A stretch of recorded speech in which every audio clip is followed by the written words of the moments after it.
আসসালামু আলাইকুম ভিউয়ার্স।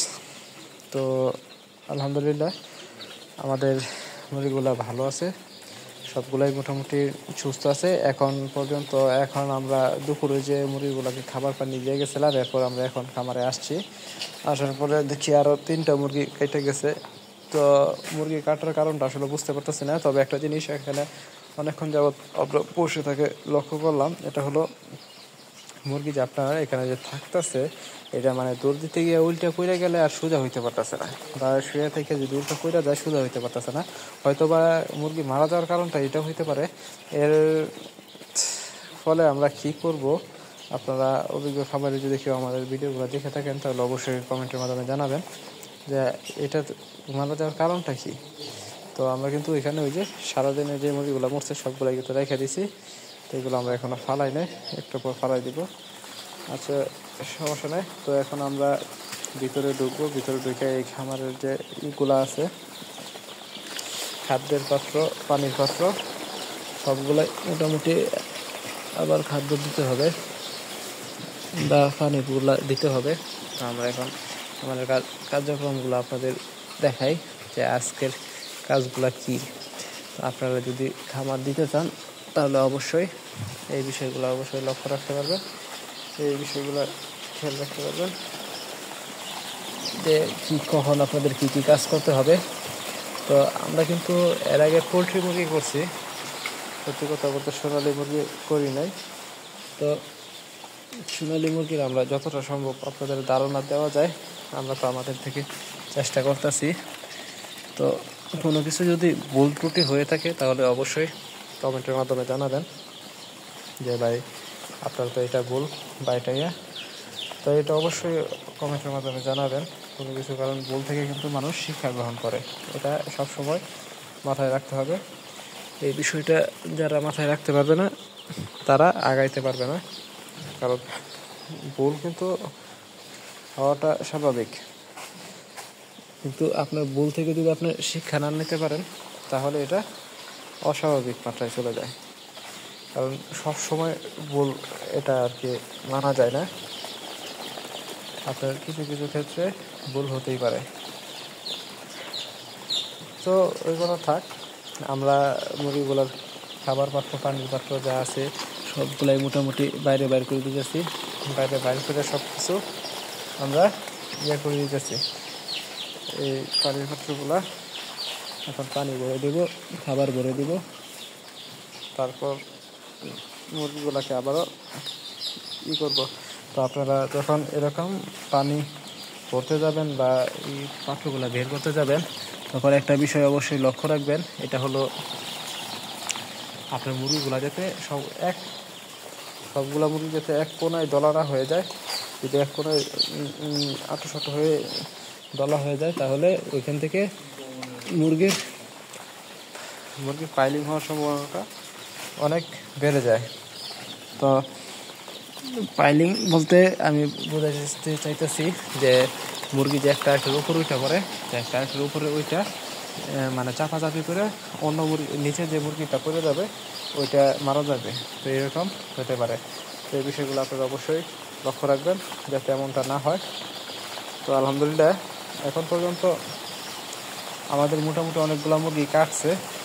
তো আমরা কিন্তু ব্রুডারটাও দিন-রাত 24 ঘন্টায় অন রাখছি। এখন আমাদের মুরগির মোটামুটি 24 ঘন্টা পার হয়ে গেছে, আমাদের খামারে আসছে। এটা কি হইল, এই দেখেন এটা এইভাবেই ঘুমাইতেছে, লড়ে চড়ে না। এই যে দেখেন, এই মুরগিটা কী রোগ হয়েছে আপনারা অবশ্যই কমেন্টের মাধ্যমে জানাবেন যেটা কী রোগ হতে পারে। আসলে এইরকম মুরগির অবস্থা, এরকম কিছু কিছু মুরগি দুর্বল আছে, এগুলো আমরা চিহ্নিত করে রাখতেছি। এগুলাই কাটতেছে কি না সবলগুলা কাটতেছে, এটা আমাদের অবশ্যই লক্ষ্য রাখতে হবে, না হলে সমস্যা। আপনি খামারি হতে গেলে, খামার করতে গেলে আপনার প্রতিটা বিষয় পর্যবেক্ষণ করা লাগবে। আপনি যদি সঠিকভাবে পর্যবেক্ষণ করতে না পারেন তাহলে আপনি কখনো একজন অভিজ্ঞ খামারি হয়ে উঠতে পারবেন না। তো একজন অভিজ্ঞ খামারি আপনার খামারের পাশে দাঁড়ায় বলে দিতে পারবে আপনার মুরগির কী রোগ হয়েছে বাপের মুরগিকে কী ট্রিটমেন্ট দেওয়া লাগছে ইত্যাদি ইত্যাদি সব কিছুই আপনাদের একজন অভিজ্ঞ খামারি বলে দিতে পারবে সব কিছু দেখেই। তো আমরা কিন্তু গত সিজনে ব্রয়লার করছিলাম, তো ওই ব্রয়লার মুরগি থেকে একটা জিনিস শিক্ষা নিচ্ছি যে অল্প বিদ্যা আসলেও খুব ভয়ঙ্কর। কারণ হঠাৎ করে মুরগি মরা শুরু হয়েছে, আমরা বুঝতে পারি নাই। আমাদের যে ডিলার ছিল ওইটাও মোটামুটি অল্প বিদ্যাতেই ছিল, ও বুঝতে পারে নাই, যার ফলে আমাদের ব্যাপক হারে আমাদের ওই ছোটো খামারের মুরগিগুলো মারা গেছে। এটা আমাদের যারা ভিডিওগুলো যারা আগে থেকে দেখেন তারা অবশ্যই জানেন যে আমাদের মুরগিগুলো কীভাবে মারা গেছে। আর আরেকটা বিষয় হচ্ছে প্রত্যেকটা জিনিসই জানার এবং জ্ঞানের কোনো শেষ নাই, শিক্ষার কোনো শেষ নাই। জ্ঞানের যেমন শেষ নাই তেমন শিক্ষার কোনো বয়স নেই, আপনি যে কোনো বয়সেই শিখতে পারেন, ঠিক আছে? তো শিক্ষা নিয়ে কখনো লজ্জা পেতে নাই। যদি আপনারা শিক্ষা নিয়ে লজ্জা পান তাহলে সমস্যা, আপনারা কোনো কিছুই করতে পারবেন না। তা আমরা এই জন্যই বলতেছি যে আপনারা যারা লেয়ার সম্বন্ধে অভিজ্ঞ আছেন তারা অবশ্যই কমেন্টের মাধ্যমে জানাবেন যে কীভাবে কী করতে হবে, কী কারণে আমাদের মুরগিগুলো মারা যেতেছে ইত্যাদি বিষয় দৃষ্টান্ত আমাদের যা ভুল হইতেছে তাও কমেন্টের মাধ্যমে জানাবেন। যদি আমরা ঠিকঠাক করে থাকি ওটাও জানানোর চেষ্টা করবেন ইনশাল্লাহ।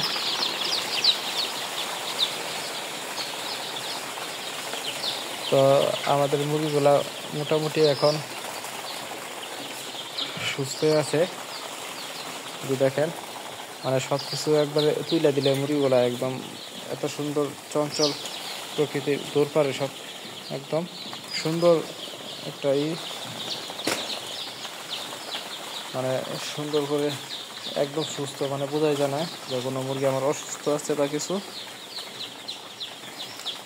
তবে এখন আমাদের কাজ হলো আমরা এই পাত্রগুলা সবগুলা একদম সরাই দিব, একদম এখান থেকে বের করে ফেলবো, বের করে আমরা তারপর এনে নতুন করে পেপার বিছাইবো।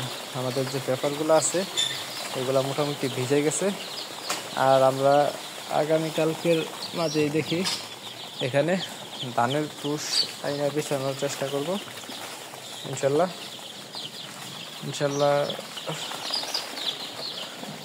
মুরগিগুলা মাঝখান থেকে সব সরে গেছে। এই মুরগিটা দেখেন, এটা আমি যেটা এখানে বসাই দিয়ে রেখে গেছিলাম এটা এখানে করে গেছে, এখনো এটা সোজা হয়ে দাঁড়াইতে পারতেছে না। তো এটা আসলে কি সমস্যা, আপনারা যারা অভিজ্ঞ আছেন অবশ্যই কমেন্টের মাধ্যমে জানাবেন এটা কিসের জন্য এরকম হয়ে যাচ্ছে। তো এটা আসলে কি চোখই ফুটে নাই নাকি, চোখ ফুটতে পারতেছে না।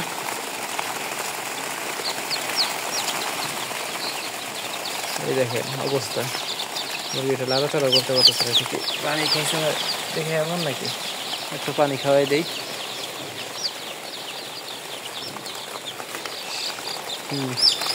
নিজে থেকে চোখ খুলছে, তার মানে বাবাজি সুস্থ আছে। তো মোটামুটি অনেক কিছুই বললাম, তো ভুল ত্রুটি হলে অবশ্যই ক্ষমা দৃষ্টিতে দেখবেন। আর এনে মেন বিষয়টা হচ্ছে এখন আমাদের ভালো করে কাজ করতে হবে, দুইটা হাতে কাজে লাগাইতে হবে।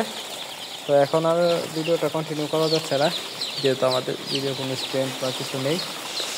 তো আমরা এখন ভিডিওটা অফ করবো, অফ করে বাকি কাজগুলো করবো, করে আবারও আপনাদের অবশ্যই আপডেট জানানোর চেষ্টা করবেন ইনশাআল্লাহ। আপডেট কী হইতেছে না হইতেছে A to Z।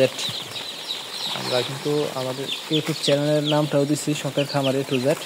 তো আমরা শখের খামার থেকে, আমাদের ছোটো খামার থেকে আমরা এতটুকু বড় খামারে আসতে পারছি, এই জন্য মন থেকে শুকরিয়া জ্ঞাপন করছি মহান আল্লাহ তাআলার কাছে।